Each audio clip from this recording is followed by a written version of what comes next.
right, the San Diego Chargers. What? Is that on purpose? No, yeah. No, the Los Okay. Angeles Chargers, last year they went 5-12, home record 2-7, away record 3-5. Honestly, year from hell for the Chargers last year. The biggest question mark of all time is after losing to the Jaguars in one of the most historic playoff collapses of all time, the Chargers not thinking it was a good idea, who there were so many question marks around this dude to begin with, and Brandon Staley, bringing him back for this season. And you could just tell that the vibes were off for this team. And then the injury bug hit them, and it was just all downhill from here. And Brandon Staley, I guarantee you that the Chargers fans do not miss you even a little bit. Not even the slightest bit. I'm not even a Chargers fan. I'm a very big Justin Herbert fan, and I'm glad that you're fucking out of there. Yeah, I hate that guy. So yeah, God. Goodbye, Brandon Staley. He just good riddance. He shouldn't even have been back after that playoff collapse. I mean, that was one of the most obvious moments to fire a coach of all time. That is one of those losses that just linger in the building, that linger with that head coach. It was just an all-time bad loss. So yeah, T-Law threw 4 picks in the first half and they came back and won. Like there's just no excuse for that. Especially when you are a defensive minded head coach and your defense is dog shit. Yeah, his defense was never good. So the injury bug last season was bad for them. Obviously, they lost Herbert. They lost Mike Williams in the beginning of the season. Eckler had an ankle. Bosa was hurt. Derwin James was hurt. Keenan Allen was hurt towards the end of the year. I mean, every single player of note on that team was banged up at some point. Injured. Yep. And then the one thing that I just want to like point out was like the JC Jackson trade that they made that just like didn't work. When he went back to New England. Yeah, JC Jackson just like didn't work in LA and like nobody fucked with him. And so just some really weird moves by this football team. And then obviously the injury bug and Brandon Staley. This had all the makeup to be a year from hell. And that's exactly what it was. They went 5-12. Yeah, Justin Herbert coming into that season was a little banged up. I saw that he didn't participate fully in drills and training camp.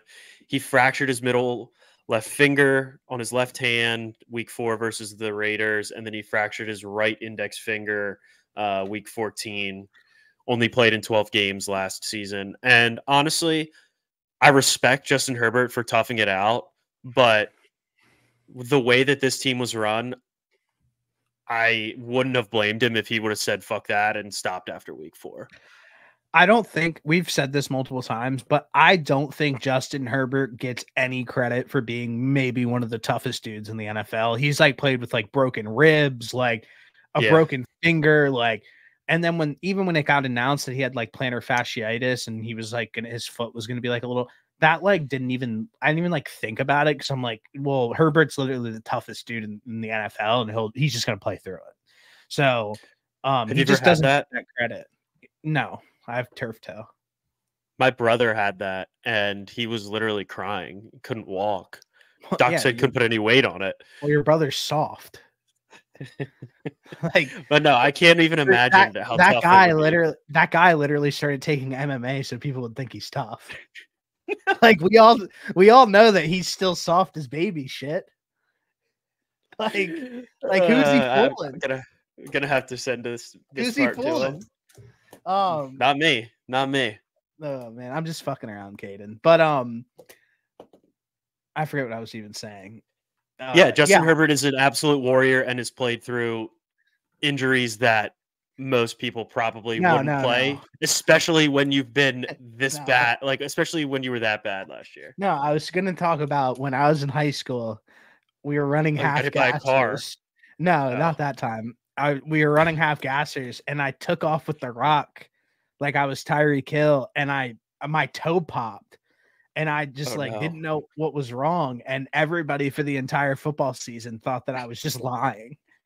Like everybody was like, "You're fine," and I was like, "I can't run."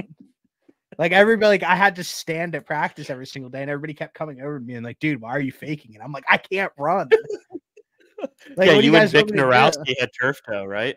Yeah, it sucked. Like it was like actually a terrible feeling. But anyway, so what's That's the first thing crazy. that the Chargers did this season? They cleaned fucking house, which is something that we never talked about. And I should have talked about.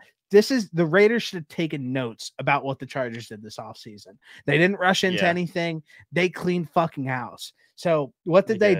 do? They went and hired Harbaugh, absolute home run hire this offseason.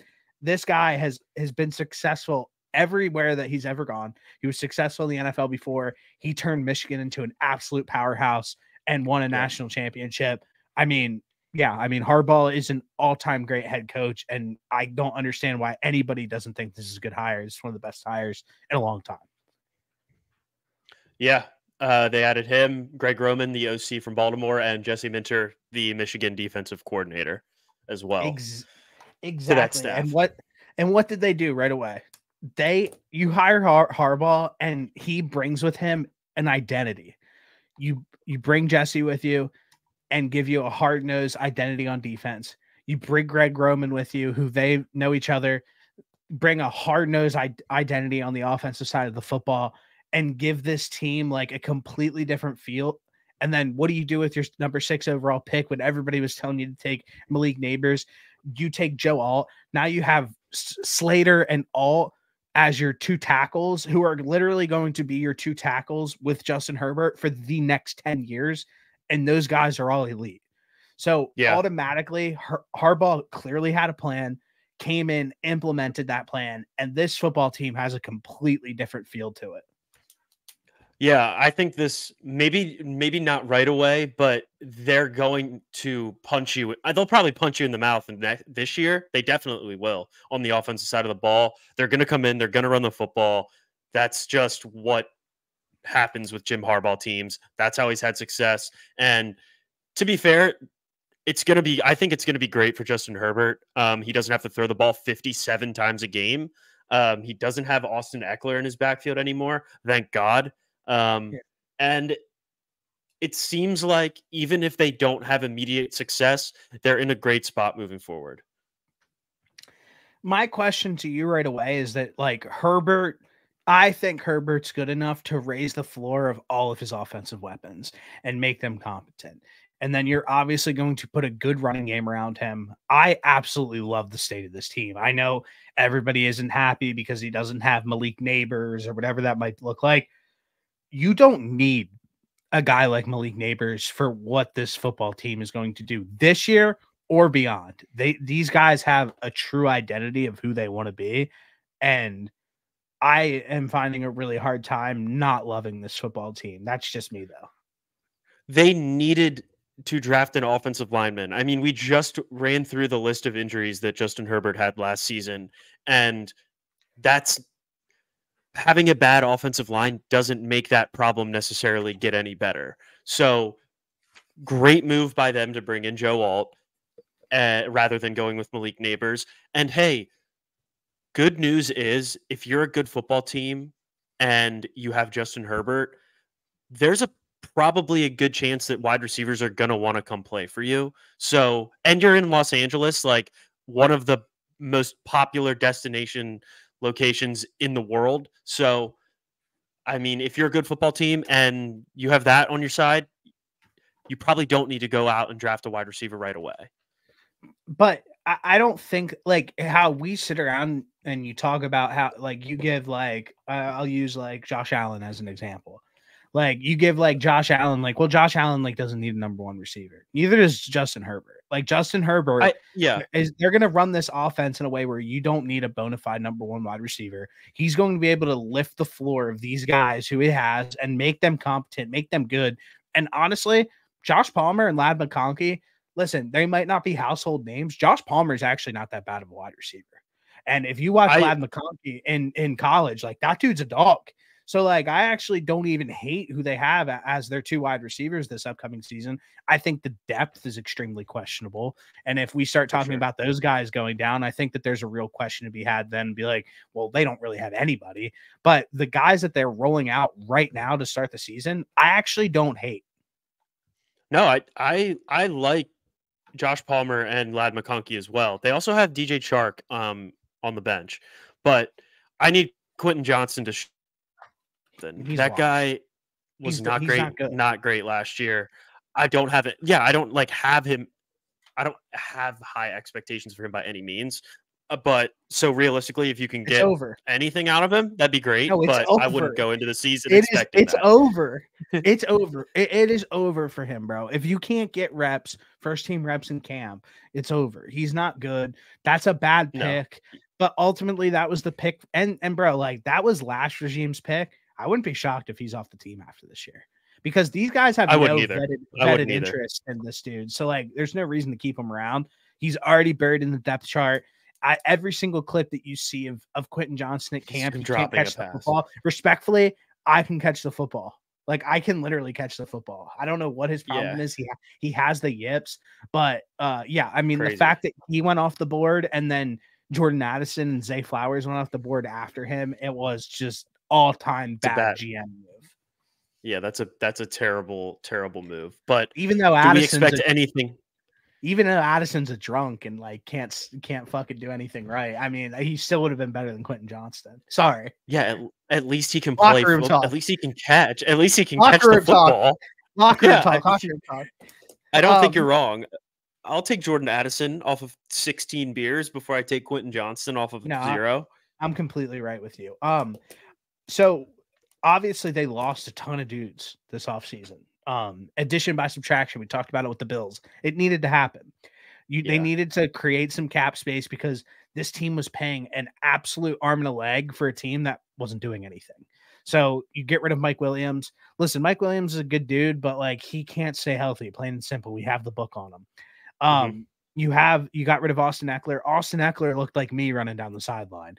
And then with turf toe. Yeah, with turf toe. And then obviously you get rid of Keenan Allen, who was his number 1 target and an all-time dog, but he had 1 year left on his contract to eating up a ton of money. They went and actually got draft capital for him, like a 4th round pick. Like, honestly, I'm taking that for a guy who's 32 years old. So great move. Sorry. I really like what they did to clear up some cap space, be able to keep the integrity on the defensive side of the football, and keep those guys who are impact players for them and who will make a difference for them this upcoming season, but being able to be flexible, like all around for the future.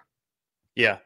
Yeah. I think they did a great job. They cleared up some of the dead weight, some of the guys that can't stay healthy and some of the guys that just don't have it anymore. You haven't really mentioned who they added yet, so I can go into that. They added Will Dissly, tight end, Gus Edwards, running back, Christian Fulton at corner, Bud Dupree at edge, DJ Chark, who I already mentioned, Denzel Perryman, linebacker, and then they also brought in J.K. Dobbins from Baltimore as well. So they brought in 2 Baltimore running backs. Bro, real quick, and I'm not trying to like veer off the talk, but I just got a report on my phone. Tight end Jelani Woods is expected to have surgery this week to repair his turf toe.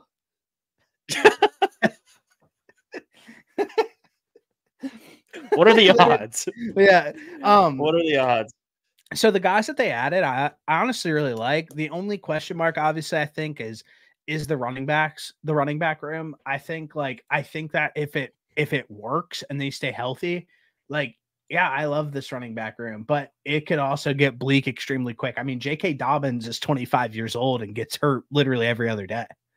He has the knees of a 47-year-old roller hockey player. Well, what happened? He tore his knee. He tore his Achilles. Like, he's just hurt. That's why.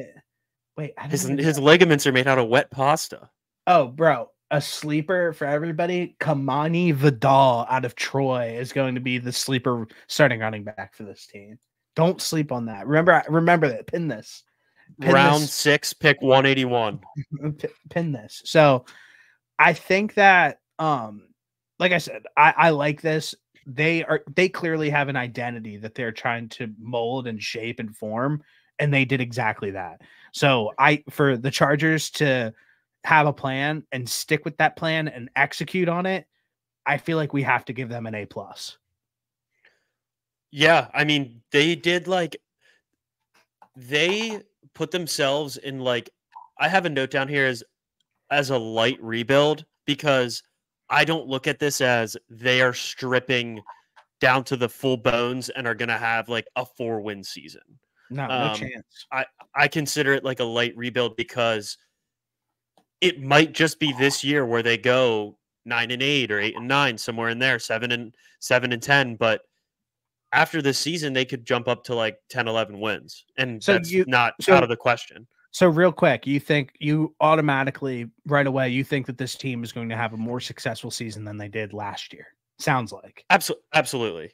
Yeah, okay. Absolutely. You're gonna have a full healthy season from Justin Herbert. You're gonna have a competent coaching staff, and I mean, you fucking won 5 games last year. I would hope you win more than that. Do you have anything else that you want to add before we go into the 2024 predictions? Khalil Mack might have had the sneakiest 17 sack season of all time. Yeah, well, very quiet. It was insane when I saw that stat at the end of the year. I couldn't believe it. It's disrespectful that it didn't get talked about enough. Well, that's what happens when you're in a team that's terrible. Yeah, but still, 17 sacks in a season is crazy. Yeah, I'm right. I'm right with you, brother. I'm right with you. So, do you want to do some predictions now, or what? I have a couple things that I wanted to touch on for like 2024. So they do actually play the second easiest schedule, which I absolutely love. And earlier we talked about how bringing in Harbaugh, you're going to play smash mouth football. They face the sixth easiest run schedule, the sixth easiest schedule of run defenses this season. So that takes so much pressure off of Justin Herbert if they're able to be effective running the football, that I think it's just going to make his life so much easier. It takes a lot of pressure off these wide receivers too, and that's exactly what you look for, I would say, in a room where you don't have a bona fide number one guy. So I think those are two pretty important things to look forward to. And then I also have a note here from just how bad the Chargers defenses were since Brandon Staley arrived. They were the 28th ranked, the 27th ranked, and the 28th ranked defenses, which is just ridiculous. So all in all, I fully expect this Chargers team to even if they don't win as many games, I think we're just going to see a completely different, energetic, like better vibes Los Angeles Chargers team this season. Is that your prediction? My prediction is, yeah, my prediction is, I think they were probably at, honestly, I'm going to go with they win 9 games. This is a playoff team. This is a playoff team. This is a playoff team. Plain and simple. I'm not going to say that they're going to come out and win the division, because they're obviously in the division with the Chiefs. That's the only reason why I'm not picking them to win the division. This is clearly the second best team in their division. This is a playoff team this season. I don't think that it's going to take 2 years or 3 years. They're ready to win now. You have Justin Herbert, who's one of the most talented guys in the NFL. You have a great coaching staff now, and this team is going to be completely different. The Chargers are 100% a playoff team. So I'm right with you. 9-10 wins, but I definitely think they clinch the playoffs this year. It's funny because I even said that I don't know if they win 9-10 games right away, but I convinced myself along the way that I think they're going to. I'm looking at the Chargers to make the playoffs. Let's see if I can find it.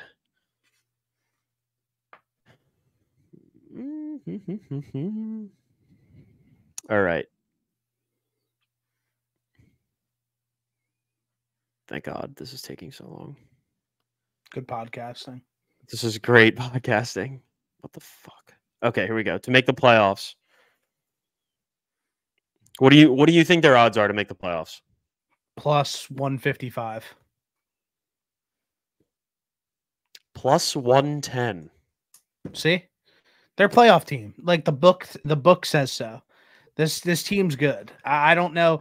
Listen, everybody, and this is going to be a value team in the beginning of the season. This could be a value team all year because the casuals are going to sit there and be like, oh, they don't have Mike Williams and Keenan Allen anymore. Doesn't matter. Like it does. You don't need those guys to win football games. I hate to break it to you. When you have as talented a quarterback as Justin Herbert, this team's going to be just fine. They're going to win football games and they're going to play smash mouth football. So buy stock on the Chargers. Those guys will help the teams that they're on now more than they would help this Chargers team. No doubt. No doubt. Don't get it twisted. Chargers fans, we're riding with you. And Boltman. Yeah, Boltman, we're riding with you. Best mascot in sports. Honestly, yeah, he is. So sick. Unless he has like some closeted allegations that we don't know about. Yeah, I don't want to get canceled. Don't want to get canceled. All right, go Chargers. That's all I got today. White clouds blowing out when we met.